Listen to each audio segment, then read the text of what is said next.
राजनीति में एक बड़ा बदलाव देखने को मिल रहा है।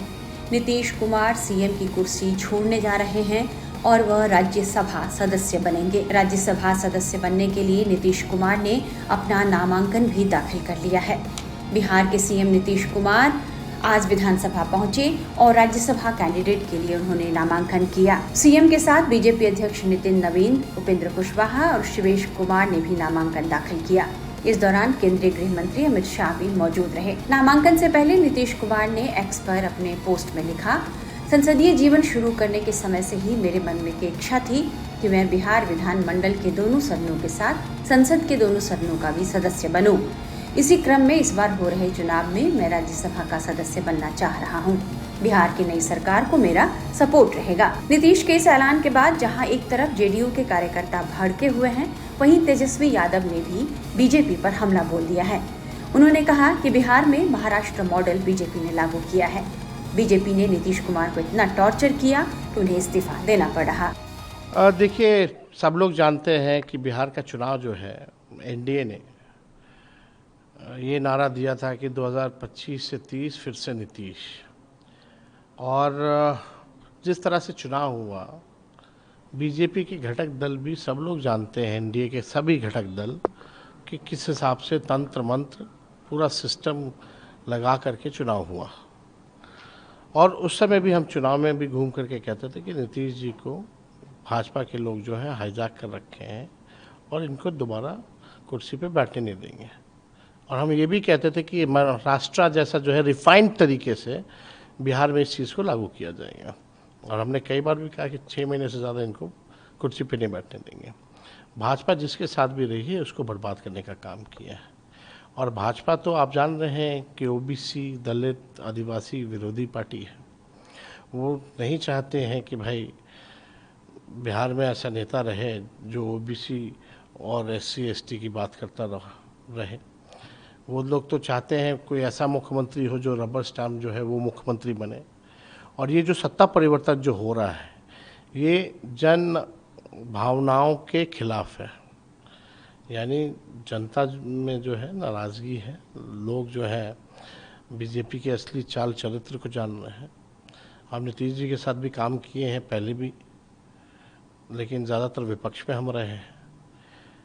आप देखिएगा, जब 28 जनवरी 2024 में वो छोड़ के गए थे, जब उनके पास कोई रीज़न भी नहीं था छोड़ने का, तब भी हमने कहा था कि भाई बीजेपी जो है अब इनको समाप्त करेगी। आपको दुख है? तो हमारी पूरी सहानुभूति है उनके प्रति। और जो भी उन्होंने बिहार की सेवा की उसके लिए हम जो है उनको धन्यवाद भी देना चाहते हैं। कार्यकर्ता जो है बड़े आक्रोश में जेडीयू के देखे जा रहे हैं, हर जगह रो रहे हैं, चिल्ला रहे हैं। जेडीयू ऑफिस कार्यालय हम तो जान रहे थे, जब ये बात कहा था 28 जनवरी 2024 को कि जनता दल यूनाइटेड ख़त्म हो जाएगी, लेकिन 2024 में एनडीए को, खासतौर पे बीजेपी को जो 400 सीट का जो बात करती थी, वो उसके अनुकूल उनका रिजल्ट नहीं आया, इसलिए 1 साल डिले हो गया, वरना पहले ही ख़त्म कर देता। आप उस स्टेटमेंट को उठा के देखिए। और चुनाव के दौरान भी हमने कई बार बोला है कि इनको ये लोग रहने नहीं देंगे। सदन में कई बार हम लोगों ने बोला है, पूरा सिस्टम जो है हाईजैक कर रखा। आपको पहले से उम्मीद थी कि ऐसा होने वाला है इनके साथ? हाँ, वो एकदम, हम तो शुरू से बोली ना, हम आपको तो तारीख गिना रहे कि कब हम बोले। आप ज़रा उठा के उसको भी देखिए। और भाजपा जिसके साथ रही उसको ख़त्म करने में लगी रही है। इसका एग्जाम्पल एक है महाराष्ट्र में, अगर देखा जाए तो भी हमने इसलिए कहा था कि महाराष्ट्र में जो हुआ, सिंधे जी को आगे करके फिर जो है भाजपा ने अपना मुख्यमंत्री बनाया, तो उसी को रिफाइंड तरीके से बिहार में इन लोगों ने काम किया। काम वही किया, तरीका अलग। इसमें बीजेपी की या कह सकते हैं कि जेडीयू के ही कई नेताओं के नाम आ रहे हैं जो उनके कार्यकर्ता हैं, चिल्ला रहे हैं, तो क्या आपको क्या लगता है? देखिए, सब जान रहे हैं, हमारे प्रदेश अध्यक्ष भी कहते हैं कि 3.5 आदमी हैं वहाँ। अब 3-4 उधर हो, जो लोग भाजपा के सामने मस्तक हो गए हैं, कुछ लोग भाजपा से जो आए हैं, वो तो बर्बाद कर दिए इनको। उनके बेटा को लगता है सर आगे बढ़ाएंगे बीजेपी, और जो भी वो कहा जा रहा है कि निशांत कमाएंगे बिहार? देखिए, निशांत को तो बहुत पहले आ जाना चाहिए, लेकिन जो 3.5 लोग हैं वो लोग आने नहीं दिए। कई लोग ऐसे हैं पार्टी में और पार्टी के बाहर ब्यूरोक्रेट्स हैं जिनका नाम आप खुलेआम लेते थे कि यही लोग पार्टी को हैंडल कर रहे थे, तो अब उनका क्या होगा जब नीतीश जी चले जाएंगे? अब आप देखिए आगे, अब देखिए क्या लूट मचता है बिहार में, किस हिसाब से भाजपा के लोग जो है बिहार को बर्बाद करेंगे। ऐसे ही अपराध इतना बढ़ा हुआ है जब से बीजेपी के हाथ में गृह मंत्रालय आया, भ्रष्टाचार बढ़ा हुआ है। सीएजी का रिपोर्ट उठा के देख लीजिए, 70,000 करोड़ का कोई हिसाब किताब नहीं है। इस बार जो सीएजी का रिपोर्ट आया उसमें कहीं तालमेल ही नहीं है, कहाँ गया वो पैसा? अब बिहार के लोगों ने बर्बाद कर अब दिया। आगे की लड़ाई आप लड़ने के लिए तैयार है कि नीतीश कुमार को एक समाजवादी? ना हम लोग एकदम लड़ेंगे भाजपा के खिलाफ। हम लोग हमेशा उसके विचारधारा के खिलाफ रहे हैं और लड़ेंगे, उनको हराएंगे। वहीं गृह मंत्री अमित शाह ने नीतीश कुमार की तारीफ करते हुए कहा कि अब तक के अपने शासनकाल में नीतीश कुमार ने बिहार को जंगल राज से मुक्ति दी है।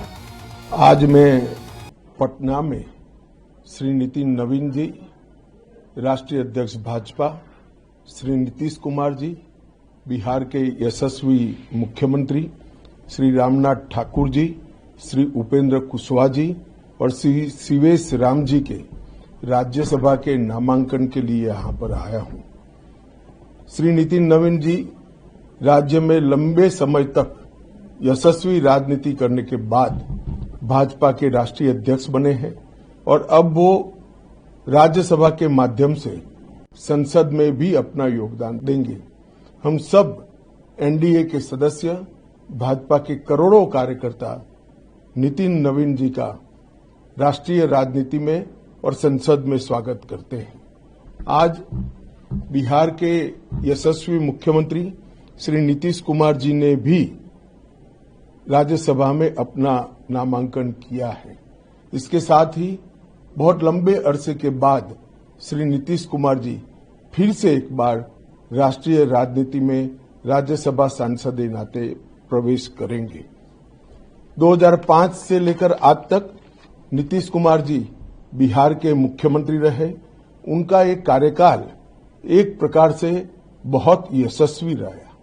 ये कार्यकाल उनका बिहार के इतिहास में स्वर्णिम पृष्ठ के रूप में लिखा जाएगा और बिहार के विकास के सारे मायने को उन्होंने गति देने का काम किया। उन्होंने अपने शासनकाल में बिहार को जंगल राज से मुक्त करने का काम किया। इन्होंने बिहार की सड़कों को न केवल गांवों तक जोड़ा, बिहार की सड़कों की स्थिति को भी सुधार किया। इतने लंबे करियर में विधायक, सांसद, मुख्यमंत्री, केंद्रीय मंत्री रहते हुए उनके कुर्ते पर कभी दाग नहीं लगा। पूरा जीवन भ्रष्टाचार के आरोप लगने बगैर इतना लंबा राजनीतिक सफर शायद ही किसी राजनेता ने तय किया हो जो नीतीश कुमार जी ने किया है। बिहार में हर गांव, हर घर में बिजली पहुंचाने में भी उनका बहुत बड़ा योगदान रहा। हमेशा नीतीश जी सादगी, शुचिता और सार्वजनिक जीवन के उच्चतम मूल्यों के पक्षधर रहे, जिनका पालन उन्होंने भी किया। नरेंद्र मोदी जी के नेतृत्व में 11 साल तक बिहार को हर प्रकार से आगे ले जाने में बहुत बड़ा योगदान किया और उनके नेतृत्व में ही मोदी जी की भेजी हुई सभी योजनाएं बिहार के जन जन तक पहुंची। 1974 के जयप्रकाश आंदोलन के वो प्रमुख नेता रहे हैं और तब से लेकर आज तक पूरा जीवन जेपी के सिद्धांतों पर उन्होंने बिताने का प्रयास किया। आज फिर से एक बार वो राज्यसभा के सांसद के नाते दिल्ली आ रहे हैं। मैं और एनडीए के सभी साथी उनका हृदय से स्वागत करते हैं और उनका कार्यकाल जो मुख्यमंत्री के नाते हैं वो हमेशा बिहार के लोग याद भी रखेंगे, उसका सम्मान भी करेंगे। मैं फिर से एक बार नितिन नवीन जी और नीतीश कुमार जी का राज्यसभा में आने का स्वागत करता हूं।